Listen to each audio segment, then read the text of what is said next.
Horizon, the podcast from thegeopolity.com. My name is Yusuf and I am an analyst at the Geopolity. Greta Thunberg gave a burning critique of COP26. She said, "The leaders are not doing nothing. They are actively creating loopholes and shaping framework to benefit themselves and to continue profiting from this destructive system. The COP has turned into a PR event." That was a scathing review the young climate activist gave on the COP26 summit. Here to discuss this summit and the environment is Geopolity founder Adnan Khan. How are you doing, Adnan? I'm good, Yusuf. I'm good. How are you? I'm very well, thank you. So we're going to get right into it. Adnan, what was the outcome of COP26 summit and did Greta get it right? So after 2 weeks of talks, the conference participants, in the end, they agreed to meet again next year and do it all over again. And they agreed to phase down rather than phase out coal. Now, no one believes this was an achievement, although some are arguing that the mere mention of fossil fuels is progress in itself. So yeah, really, in the end, Greta Thunberg, she wasn't hopeful like many others, and you can't really blame them based upon the final statement and the final agreement. Now, the final agreement included a few other interesting pledges. So it included an agreement between the US and China on clean technology, methane reductions and decarbonisation. Now, it'll be interesting how this plays out considering the US and China are in the middle of a trade war currently. 100 nations agreed to stop deforestation. Now, we've seen a number of agreements like this before, and here we are still making further agreements. We'll have to see how that one really materializes. 100 nations agreed to cut methane emissions by 30% by 2030. Problem here is China and Russia were not at the conference, and both of these countries have large methane emissions. So really, without them in the deal, it makes the deal quite redundant. And then 40 nations, they agreed to do away with coal altogether. Now, obviously, China and Russia don't plan to phase out coal anytime soon. So in many ways, that agreement is quite impractical. And beyond that, all these pledges are just mere pledges. They're just promises. They are what nations plan to do. And the fact that we've been having COP meetings for the last 30 years and is still having more meetings in order to enforce what they're agreeing really shows you that beyond pledges and promises, very little is really being achieved with these meetings. There's no way to police the terms that people have agreed to. You can't put sanctions on someone. You can't kick them out of international organizations. And this is really the heart of the issue. The discussions on climate and emission targets are just pledges. There's no real enforcement mechanism. And that's why going into the COP26 in Glasgow, expectations were really, really low. So yeah, Greta Thunberg did get it right. I think this is a good place to ask what actually is COP. How did it all come together? Okay, so COP stands for Conference of Parties. And in this case, the parties are the nations of the world, the world's NGOs and other organizations who have an interest in helping the planet. So they all come together to discuss the environmental issue and come up with some sort of solutions to tackle it. And all of this goes back to really 1988 when the UN formed a group called the Intergovernmental Panel on Climate Change, the IPCC, and it held its first meeting in 1990 where it officially stated that emissions resulting from human activities are substantially increasing the atmospheric concentration of greenhouse gases. That was a recognition that we have an environmental problem and it's actually getting worse. So we as the world's nations to come together and solve this. And in their opening statement, they said the problems were emissions resulting from human activities. So in 1997, binding emission targets were set, and that's really become the solution to the climate problem. Is we need to reduce the amount of emissions we're burning. Therefore, emission targets need to be set. However, 20, 30 years later, the world's emissions have only got worse. So that's why you can understand why confidence going into COP26 was really, really low. Earlier you mentioned that these are just promises that are being made in the COP26 and there's no actual policing. Whilst you mentioned in 1997 they had a binding emission target that was set.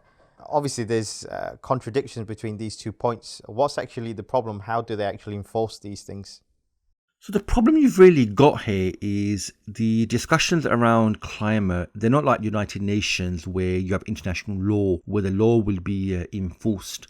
What you've got here is it's purely optional. You agree to targets because you believe the world's getting worse. And the problem is the world's nations are in different places and positions when it comes to the state of the economy and the impact climate reductions or emission targets will have on their economy. There is actually another factor here that there's no consensus really on the issue of the climate changing.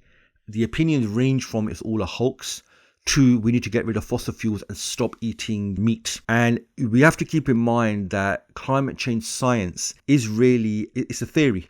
It's a scientific theory. And like all scientific theories, they are always in a constant state of evolution. So our understanding of the different aspects of the climate, how they interact, how they expand, even our ability to forecast future environmental behavior, all of this is really based on computing the power and models. And instruments are used to assess and judge the environment. And the environment, it just consists of so many different parts. It is virtually impossible to develop a model where it can take that all into account. And that's why you've got diverse views on this. So the view on largely the left is that we're at a tipping point, that the environment is so bad because of the emissions that we have to act now. So their view is global temperatures on average are about 1.5% higher than they were in 1850. And the more warmer the atmosphere gets, that's going to have an impact on the weather. So a lot of the floodings we're having, cyclones we're having, they're putting it down to these particular reasons. Now, obviously, there's a whole host of challenges if you're going to reduce your emissions. You've got whole industries that are built around fuels which create emissions. So automobiles, petrochemicals, agriculture, plastic, cement, steel, and even electronics, all of these rely on burning fuel. So to reduce fossil fuel use or to eradicate it will take a very, very long time because most of the world's technology we have, they actually rely on burning these sort of fuels. The other challenge you have is China's economic miracle is built upon its coal reserves. 60% of China's electricity comes from its coal reserves. So China's been very, very reluctant to make changes. Then in opposition to this argument from the left, you've got many who sit on the right, and their view is global warming is somewhere between highly speculative and the greatest hoax in history. So you've got some who believe it's a complete hoax, they just completely deny it. And then you've got others who can see there is a problem, but they don't feel the problem is as bad as many on the left are making it out to be. So they believe that environmentalists, they use the spectre of catastrophic climate change to pursue their own agenda, where they place nature over the needs of people. And they feel that the solution from the left means more government involvement, which obviously the right are dead against. The main position of the right really is that rather than reducing economic growth by reducing emissions, what we need to do is develop greener, cleaner technology. The only challenge is we are 50 to 100 years away from developing such technology. And that's why when these conferences happen, just like the one that happened in Glasgow now, what you find is these are the things they differ on. So whilst the left are really promoting that we need to agree to more stricter targets, we need to go further than the agreement that we actually have, you find that everyone on the right or a lot of the national governments, they want to not commit to drastic changes. And even when they do commit, they want to do it more over the long term. And that just gets on the nerves of the left even more because they feel these people on the right, nation states, they're not working quick enough because their view is we're at a tipping point. We don't have the luxury here of taking our time.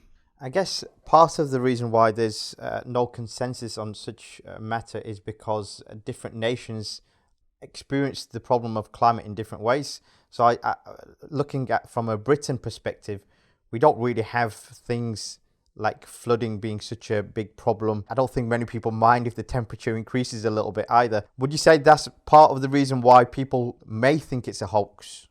Yeah, so depending on where you are in the world, the environment can affect you in different ways. So we always see the monsoon season in Africa, in South Asia, in the Far East, and the impact that actually has. We do have floodings in Europe. Interestingly, earlier this year, we had massive floodings in East Germany, where many, many areas were flooded.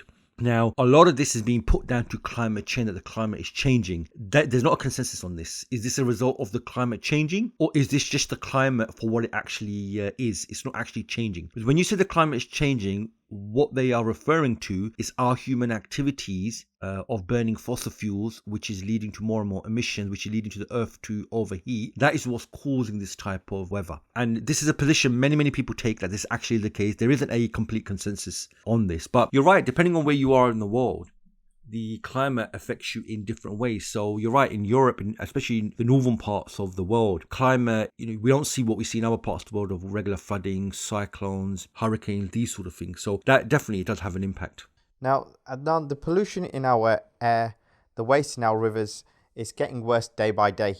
Why is the world not acting already? So the world is trying to act, but there's a debate here. What are they actually asking for, and what actually is the problem? Now, even if there was no such thing as climate change, we still have massive problems. For example, we have massive problems due with the amount of pollution that's spewed into the air, the amount of waste that's poured into the world's rivers and oceans, the waste that comes from consumption, the obesity epidemic, the clearing of forests to make way for new cities. All of these problems are man-made. These are not environmental issues. So even if we take environment out of the discussion, we still have a massive problem here. And if you look at the problems I've mentioned there about pollution and waste and plastics in our oceans, these are all to do with just a handful of things. These are all to do with lifestyles. These are all to do with the economy needs to grow. And for the economy to grow, we need to consume more. So consumption is the lifestyles most of the world lives in. All of this is fueled by fossil fuels and debt. So what you find is a lot of the state of the world today is due to the lifestyles people are living. And you find that the lifestyles people are living really are parallel to the rise of capitalism. Capitalism that emerged in 16th century Britain. It led to the Industrial Revolution, and consumption and profit and debt and economic growth. This has become the lifestyles people are living. So material wealth, material products, gaining the material objects, this is what life is all about. This is what's leading to a lot of the pollution, a lot of toxic chemicals going into our rivers. Just a couple of weeks ago, I was still shocked about this. The water companies in the UK, they are permitted to spill about 3% of their waste into the UK's rivers. Now, everyone was talking that the water companies want to spill more. I was just shocked that the waste that these companies produce is being allowed to spill into the rivers in the UK. And that's something that just really didn't get much media coverage. So we've got a massive problem here, irrespective. And you find COP26 is all about how can we live our lifestyles without actually changing our lifestyles. So cleaner technology means we can continue living our lifestyles. Emission targets mean we need to find alternatives to fossil fuels. And this is the right-wing argument that we don't want to change our lifestyles. We want to live the way we are. So we have a bit of an interesting scenario here that the world wants to live a material way of life, but then it also wants to care about the environment. There's a dichotomy there.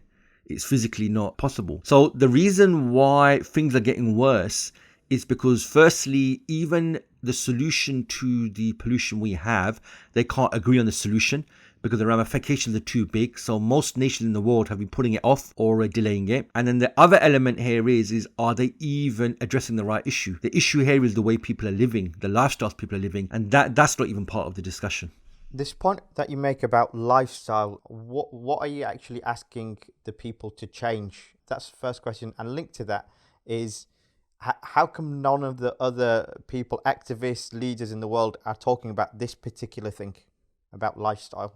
Mm-hmm. Well, the reason why nobody else is talking about this is they believe in... Even the likes of Greta Thunberg. So what you've got is, look, many people can see that the way we're living is a problem. The amount of consumption, the amount of waste we have, that has an impact on the water we drink, the amount of waste we put out. It has an impact on the air we breathe. So they can see this, and they focused more on individual things we can do. So live in a more sustainable way, don't use plastics. But most of the pollution we have on our planet, it comes from industry. And what does industry do? It produces the goods we want to consume. As long as people want to consume products, and that's what life is about, these industries will produce it and the problem will continue. Now, am I advocating we should completely stop consuming? Well, some people do actually. I think Prince Charles at the beginning of the conference, he was alluding to maybe we need to stop eating meat. But the point I'm making is this discussion, it needs to go there. That the lifestyles that people are living, that is where the problem is. Now, are there alternative ways and lifestyles? Of course there is. There's plenty of different lifestyles out there. What's the track record of capitalism, which is the dominant lifestyle people abide by? Well, that track record is the high levels of pollution we have, the waste we have, because the economy has to constantly grow. You have to consume. Now, if you're going to keep on doing that, you're just going to create even more problems. So if you look at China, it became the factory of the world from about 2000 onwards. And what you found that its industries were putting out so much pollution that many of China's cities were just full of smog. Their rivers were contaminated. When the Olympics took place in China in 2000, just before 2012, 2009 I think it was, they had to use seeding where they pour chemicals into the air in order to get rid of the smog. Seeding was you put chemicals in the air in order that it rains, or in order that it stops raining and things like that. That's the level they had to go to. And you could say China was capitalism on steroids. Because we've seen them do something in 40 years, which the West did over about 200-year period. But lifestyles is not part of the discussion. What you're finding is individually you may need to make some changes. But really the crux of the debate is, how can we replace fossil fuels to fuel our ways of life? And the other obviously aspect is, do we really need to change our ways of life at the level that the left are arguing for? That's really where the debate is. So there's no discussion here about the underlying ideology that promotes such a way of life, such a lifestyle. There's no discussion on that. You didn't get that from Greta. You're not getting that from anyone else, really. Now, you've mentioned China a few times through this conversation. China and Russia, we know that they didn't attend the conference and they're being criticised for not attending. What's their role in the climate debate? So the reason why China and Russia didn't come is because they knew they will be criticised. And they've come to the conclusion that international negotiations about climate are about powerful nations competing and imposing on other nations. And China's view is, we're still developing. You developed the West, you created the climate problem, and now you're telling us not to do that when you created the problem. And effectively China and Russia are saying no thanks. However, obviously public opinion is getting to China. So you're seeing China agreeing to some emission targets, and it's got this agreement with America now. To be honest with you, let's see what materializes. A lot of these agreements have been made in the past. Nothing's been materialized. China and America are in a trade war at the moment. So it'd be interesting to see how much can really develop from this. America has sanctions on Russia currently as well. So let's see how much comes from it. But the reality is a lot of these international summits, it's really different nations vying with each other and trying to influence the outcome of negotiation that favors itself. So really, it's geopolitics. That's why they haven't turned up. Now, obviously, China being the largest emitter in the world, if it's not at a climate conference, it makes the climate conference redundant. Without the largest emitter there, how can it actually work? So China realized when they come to the conference, they're going to be criticized hugely, so they didn't bother. But there's also another factor. China had its sixth plenum, which is it's the Communist Party's grand meeting.